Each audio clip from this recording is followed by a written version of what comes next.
বাজারের দায়িত্ব দিয়েছেন, কাউকে পূজার দায়িত্ব দিয়েছেন, কাউকে ব্যঞ্জন আদি খাদ্যদ্রব্য প্রস্তুতের জন্য দায়িত্ব দিয়েছেন, কাউকে বলছেন তুমি চাষবাস করো। কে বলছেন? বাড়ির মালিক। যেমন আমার বাড়ির মালিক কি করেন, আমাকে দায়িত্ব বুঝিয়ে দেন, ঠিক তদ্রূপেই এই সংসারের মালিক হলেন শ্রী গোবিন্দ। এই সংসার রূপী গৃহতে প্রত্যেক সদস্যকে কর্ম করার দায়িত্ব দিয়েছেন গোবিন্দ। হরি হরি বল। গোবিন্দ আমাকে পাঠিয়েছে, আমারও তো বিচার করার ক্ষমতা,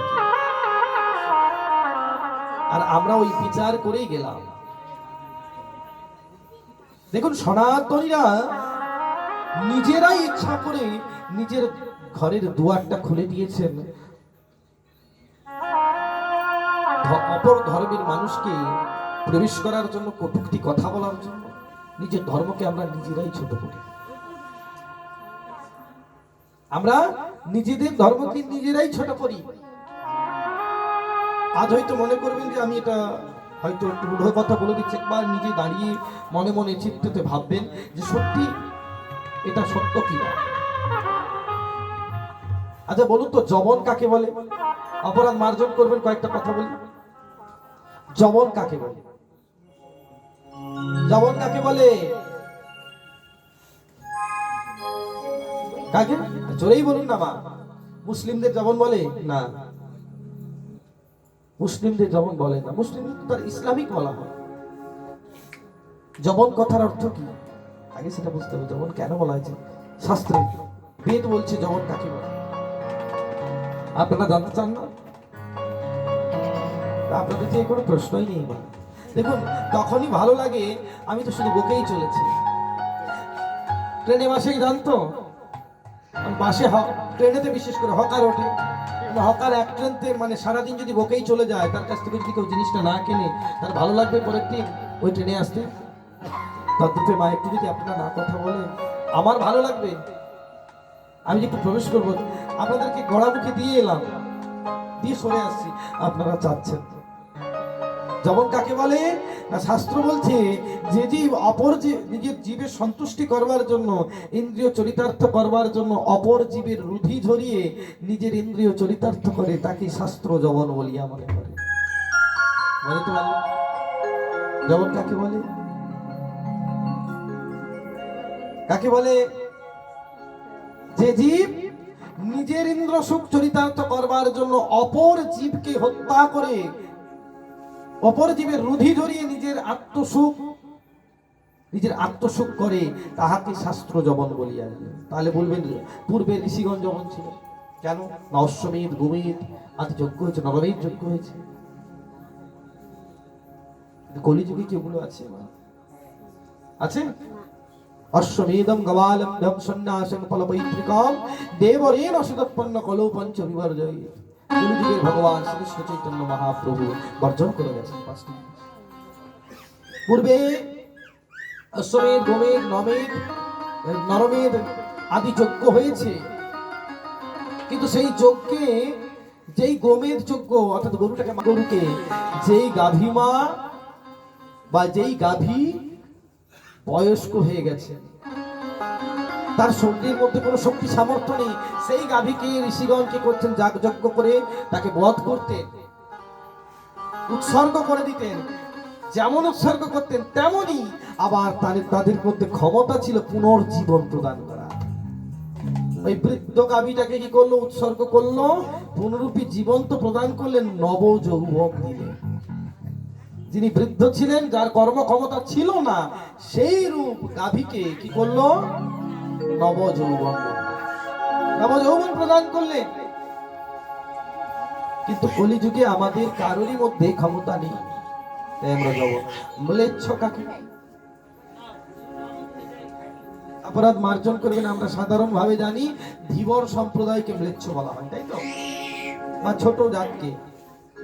কিন্তু শাস্ত্র ম্লেচ্ছ কাকে বললেন? যে কলিযুগে ভজনযোগ্য দেহ পেয়ে যে কৃষ্ণ ভজনকে ত্যাগ করে বিষয় বাসনার মোহজালের গণ্ডির মধ্যে আবদ্ধ থাকে, তাহাকে শাস্ত্র ম্লেচ্ছ বলিয়া জানে। তাহাকে ম্লেচ্ছ বলিয়া। যাই হোক, এগুলোর মধ্যে যাব না। বিক্ষিপ্ত হয়ে যাচ্ছে, আমরা পুনরাপি আবার লীলার মধ্যে প্রবেশ করব। বলছেন, এ ধন যৌবন পুত্র পরিজন ইথে কি আছে পরতি তীরে, কমল দল জল জীবন টলমল ভজহু হরি পদনীতি। কখন জানি না এ দেহ থেকে প্রাণ পাখিটা বেরিয়ে যাবে, তাই একবার মন ভজন সাধন কর কার চরণ, শ্রী গোবিন্দের চরণ। কেমন করে বলছেন, যেমন তেমন করে বুঝলে হবে না। শ্রবণ কীর্তন স্মরণ বন্দন পাদ সেবন দাসরে,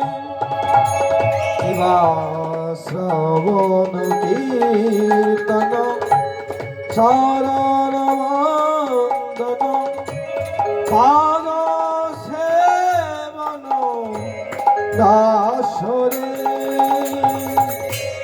পূজন সখী আত্মনিবেদন গোবিন্দ দাস লাসরে, পূজন সখী আত্মনিবেদন গোবিন্দ দাস লাসরে,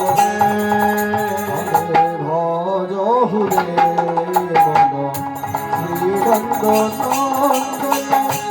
অভয় চরণার বৃন্দরে,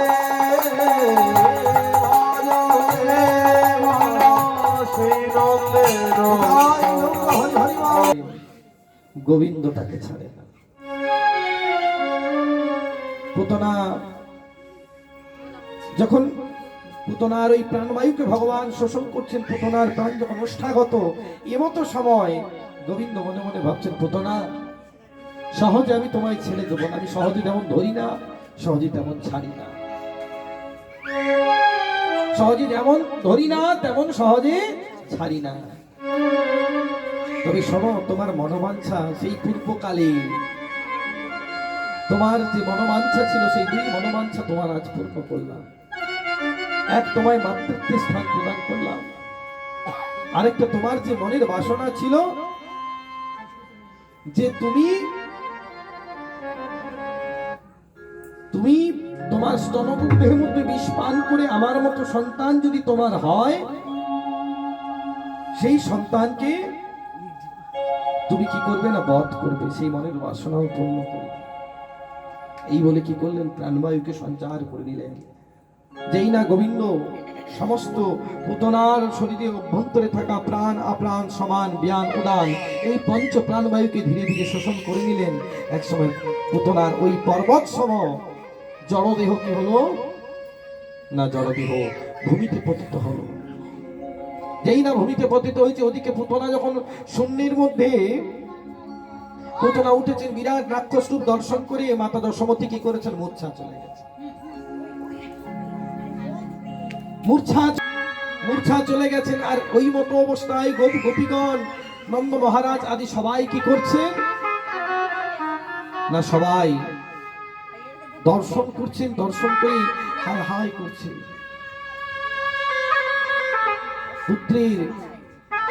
পুত্র আজ রাক্ষসীর কোলের মধ্যে রয়েছেন,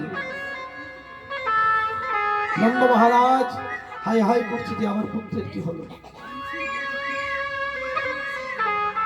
যখন ভগবান প্রাণ নিঃশেষ করলেন, পর্বত সমদেহ যখন পতিত হলো, সবাই ছুটতে এসে দর্শন করছেন কি, যে পুত্র শিশু রূপী কৃষ্ণ পুতনার পক্ষ মাঝে আজকে দা করছে।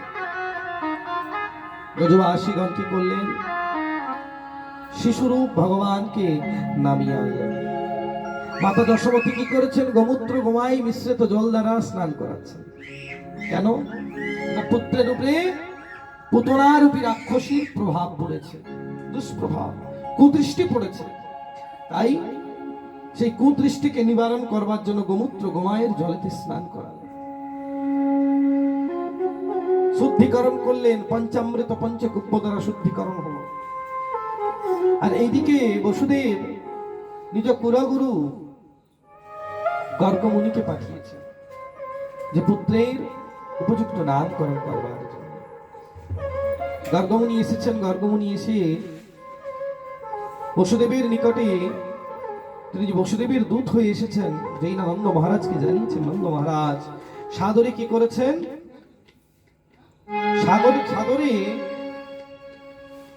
গর্গমুনিকে বসিয়েছেন, পাদ্যর্ঘ্য প্রদান করলেন। গর্গমুনি বলেছেন, আমাকে বসুদেব পাঠিয়েছেন ভগবান কৃষ্ণ যে আপনার পুত্রদ্বয়ের দুই পুত্রের নামকরণ আদি সংস্কারের জন্য সুন্দরভাবে নামকরণ সংস্কার যোগ্য আদি আরম্ভ হল। গর্গমুনি ধ্যান করলেন, ধ্যান করে নাম দিলেন কৃষ্ণ। কেন নাম দিলেন কৃষ্ণ? কৃষ্ণ নামের মর্মার্থ কি? ভগবানের নাম তো শ্যাম, মাধব, নানাবিধ নাম আছে, কিন্তু কৃষ্ণ নামে তিনি কেন বেশি প্রকাশিত হয়েছেন, প্রতিষ্ঠিত হয়েছে? কৃষ্ণ নামের মানে কি গো, মনে আছে? বলা হয়েছিল 63 বছর 24 পদে। কৃষ্ণ নামের মানে কি? কর্ষণ ইতিহি কৃষ্ণ। কর্ষণ অর্থাৎ দুটো বলা হচ্ছে, আকর্ষণ করা, আরেক অর্থে বলা হচ্ছে জমিকে চষাতে হয় কর্ষণ, সেই কর্ষণ। যেই নাম যিনি আমাদের মতো এই জড়দেহের জীবকে, জীবের হৃদয়কে, চিত্তকে স্বতঃভাবে আকর্ষণ করেন, তিনি কৃষ্ণ। আর কি বললেন না, যেই নাম আমাদের মতো দেহরূপী বঞ্জর জমিতে, যে জমিতে চাষ হয় না, সেই জমিতে কর্ষণ করে, চাষ করে, লালন করে কৃষ্ণ প্রেম ভক্তি, রাধা প্রেম ভক্তি বীজ লতার বৃক্ষকে রোপণ করেন, তিনি হলেন কৃষ্ণ। জয় জয় শ্রী রাধা। এই নামের এত ক্ষমতা, এই নামের এতই ক্ষমতা, তাই কৃষ্ণ নাম দিলেন। নন্দ মহারাজ কি বলছেন? হে নন্দ মহারাজ, আপনার পুত্র জগৎ জীবের মনকে মোহিত করে দেবে, জগৎ জীবের মনকে মোহিত করে ধর্মের পথে নিয়ে যাবে। সে মতো ভাবে ভগবানের নামকরণ হলো কৃষ্ণ।